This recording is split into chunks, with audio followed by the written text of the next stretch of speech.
You're a high-octane business owner. You've got a team. On paper, it looks like you're rolling in success.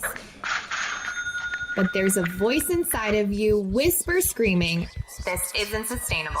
Something feels off, and I'm gonna lose it all."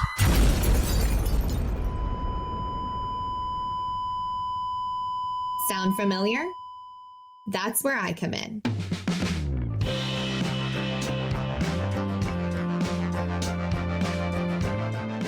My name is Lauren Goldstein, and I'm the CEO at Golden Key Partnership. I help top-level executives like you avoid burning out and burning down as you're scaling up. How? By harnessing your superpowers. Finding and hiring your ideal team, and then simplifying the heck out of your business operations. That was easy. It's my mission and the mission of this podcast to help you see operations in a whole new light, to help you diagnose the real root cause of your company challenges, and to bring your business back to a healthy flow and profit. They call me the Business Doctor, and this is the Biz Doctor podcast.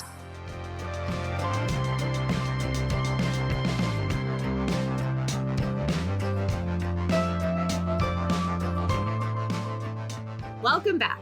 In today's episode, I'm going to talk about something I see pop up time and time again in teams that's largely misunderstood and is honestly why most team members fail.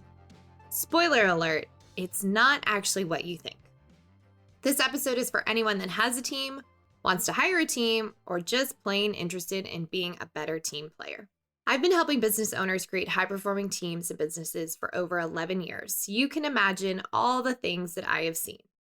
Never a dull moment, which I love, but one of the things that I bang my head against the wall with and will die on my soapbox about is most business owners just throw teams together without much thought except the laundry list they want the person to do. I don't know who started this trend, but Jesus take the wheel. I am on a mission to stop it because not only does it waste hard-earned business revenue, but it wrecks morale and it can have damaging long-term team effects. So let's dive into the 4 C's of team success. And oh, by the way, these also perfectly align with hiring. So grab a notebook, get comfy, and let's dive in. First, I want to talk about a few of my favorite myths around teams. Myth number 1, it's so good. I just need to clone myself, or I need to clone so-and-so. This one is hands down my favorite and the one that I see get most business owners into hot water. The truth is that if you clone yourself, then you're just going to be the blind leading the blind, and you're going to have a very lopsided team. I actually talk about this more in episode 6, so I won't dive in too deep into it here. But the reason this is deadly for a team is that if you don't drop a level deeper into why you or someone on your team is successful in a role, then the chances of lightning striking twice are pretty much zilch. I'm not a fan of the founder cloning themselves, but finding a like-minded team members who are also high-performing, you go, Glen Coco. That I'm aligned with, but you gotta peel back the onion a layer or two and see where the magic really lies. Because otherwise, as I said before, you're gonna have 2 people with the same weaknesses and the blind leading the blind. Myth number 2, most employees should just know what I need and get it done. Whew. Saying this one out loud makes me cringe, and it also makes me think that maybe this should have been number 1. But gosh, do I hear this a lot. I just want so-and-so to know what I need before I need it and get it done. Does that sound familiar? Honestly, in fact, one of my clients said that in an exasperation just the other day, which if you work with me, you'll know was met with a laugh and a moment of tough love. Because here's the hard truth about this myth. Players, which if you're not familiar with this term, I invite you to go back and listen into episode 3, are really good at having a plan and anticipating threats and getting what needs to get done. But even a world-class player can't read your mind. Trust me. I'm still working on this superpower, have not mastered it. If you find somebody that can read minds, you let me know. Your team needs a clear definition of done, mission, accountability, or goal to go after, and they need to be set up for success by proper onboarding, which is, to be honest, where most business owners fall flat on their face and leads me to myth number 3. I'm just going to throw them in the deep end and whoever can swim can stay. Whew. Shockingly, this is the norm, not the exception. In my experience, one of the biggest ROIs is having a comprehensive onboarding process instead of throwing your employees into the deep end and seeing who sinks and who swims. It also happens to be the thing that is missing in 80% of my clients' teams when they start with us because it isn't sexy, it feels big and overwhelming, and the business is a living, breathing entity, which means that sometimes onboarding changes. And a lot of entrepreneurs like to set it and forget it. Here's the beautiful thing though. It's actually really simple, and the dividends it will pay when you do it can't be counted. Like it really pays you back over and over and over again. The advice I give to my clients is if you find yourself leading a team without an onboarding roadmap, just ask your team. Honestly, this is one of the most simple things you can do is if you don't have an onboarding process, which again, most people don't, so don't beat yourself up, is lean on your team. And you can also build one with your team. But if you ask them what they would have liked to have seen when they started or would have supported them most as they were getting up to speed, or what advice they would give a new team member, etc., suddenly your onboarding process will start building itself. At the end of the day, onboarding is simply introducing them to your business, how it works, who's who, culture, etc., and then most importantly, introducing them to their role. Now, we cut out a lot of time and energy by making the second part of that digestible and simple with our scorecards. Don't worry, I'll link that in the show notes. Because your team will start anticipating and being autonomous, not to mention empowered, when they know what is expected. And that's really what all of the onboarding process is set up to do, is to support them in their role, their accountabilities, their expectations, and really just what success in their role is all about. And if you've hung around me long enough, you've probably heard my favorite piece of advice about expectations. Unshared expectations are nothing more than premeditated resentments. You want your team to be autonomous and anticipate? Then take the time to do the upfront work to set them up for success. I know you hired them to help you so you could get more quote unquote big work done, but they can't help you if you don't take a breath and help them first. Now that I've gotten my top 3 myths out of the way, let me give you some context on the 4 C's of a high-performing employee/team so I can tell you which one takes down the most people. The first C is clarity. Honestly, it all starts with clarity. As you heard me say above, I'm going to say it again, unshared expectations are nothing more than premeditated resentments. Clarity of not only their role, purpose, accountabilities, expectations, etc., but the vision of the company. The team needs to know where the ship is sailing to stay on course. Without those GPS coordinates of your goals, building a high-performing team that sticks is almost impossible. The second C is capability. This one's pretty straightforward, but it actually stumps a lot of people. People think about capability as, can they use the tools that we use in the business day to day, whether it's Salesforce, G Suite, whatever. That's not actually what capability is. Capability is, do they have the innate talents to be successful in the role? You can always learn skills, but they have to be hardwired to love what they're doing and the 5 acres of land that they are overseeing. Otherwise, no one wins. Capacity. Most people think this is about putting too much on someone's plate. And while that is partially true, it's more about putting too many unrelated things on their plate. You see, we all have superpowers and what we naturally gravitate to. And we also know what it's like to beat our head against the wall trying to do something not in our wheelhouse because it, quote unquote, has to get done. Am I right? And then last but not least, the 4th C is communication. Good communication is everything.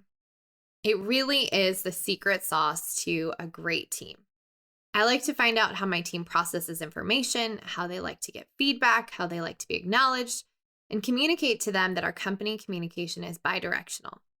I expect them to call me out if I've mucked something out and give me feedback to improve whenever they feel called to, and I do the same for them. Honestly, I suggest you ditch the yearly reviews and do quarterly reviews paired with OKRs, objectives and key results, if that is a foreign term to you. I invite you to read the book, Measure What Matters.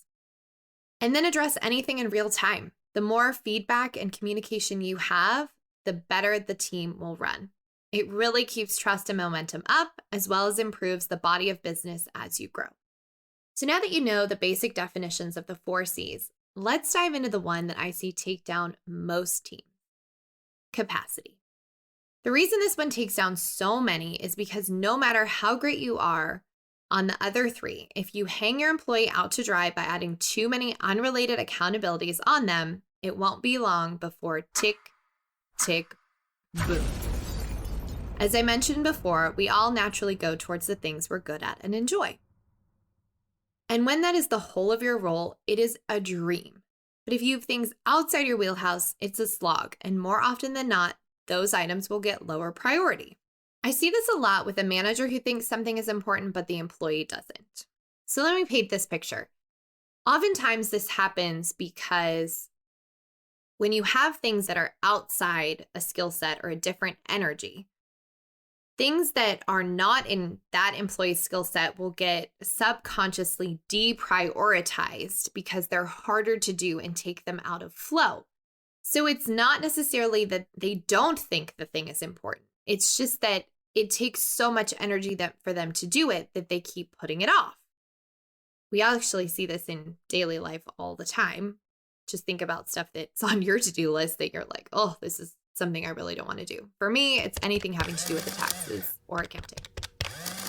So if you have a conflict between a manager and employee where important things, quote unquote, are not getting done, chances are there's either a mismatch in the definition of done or expectations around timelines, or going back to capacity, the reason it's not getting done is because it's truly not in alignment with the skill set and energy of that employee. When you give your employees things that are outside their skill set, superpowers, etc., then you're setting you and them up for failure and disappointment, because it's going to be this consistent friction point, which gets to the point of no return sometimes, which is resentment. That word, resentment, is hands down the biggest reason why this C is the one that can create the most havoc and the one that you should pay the most attention to. In teams, there really isn't anything that can't be cleaned up or fixed as long as resentment hasn't entered the room. But once it comes in and you, your team, or your employee has started feeling resentment, there's very little you can do to stop that free fall. When an employee gets to this point, my best advice is find a win-win and let them go. Now, if you are at the point of resenting your business, we need to talk, because it just takes a few tweaks with the business doctor. Since you as the owner have more control, there are just a few things you can do to step out of that, which are more simple and fun than you might think. But if it's your employee that's starting to get resentful, then it's time to cut that out, because that resentment is going to breed turmoil in the team. And the analogy I love to use here is if you've ever gone to the grocery store and bought like a clamshell of raspberries, and they look beautiful, right? You're like, oh, this is the perfect one. And the next day you open the refrigerator and all of a sudden there's like a few moldy ones and you're like, what the heck? How did that happen? Well, it's because there was one in there that you didn't see that was molding that just infiltrated all of them. And that's how resentment works in teams. It's that if you don't weed it out, if you don't find it and get it, it will toxically infiltrate your whole team. I'll leave you with this. Take some time and look at your team and where you and them align on the 4 C's, with the most important question being, are all things I or they are accountable to in our zone of genius? That's it for this week's episode. If you want to dive deeper into the C's of team success, I invite you to connect with me on LinkedIn, at goldenkeypartnership.com, or even stepping into our C-suite. I'd love to hear from you and your biggest takeaways. So make sure you're following along, tag me on Instagram or LinkedIn, or wherever you hang out on the interwebs. Thanks so much for listening. We'll see you next week.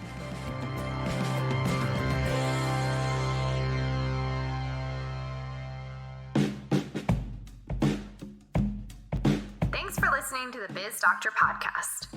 You're probably wondering what your next steps are. So here are some options for you.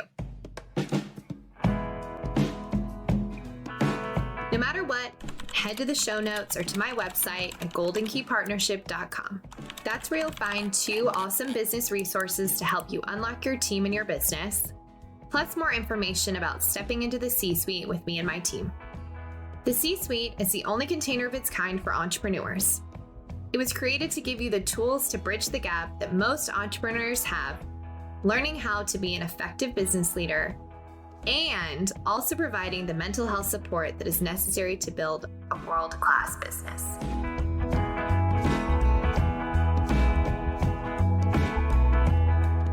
After that, our diagnostic deep dive might just be what the doctor ordered.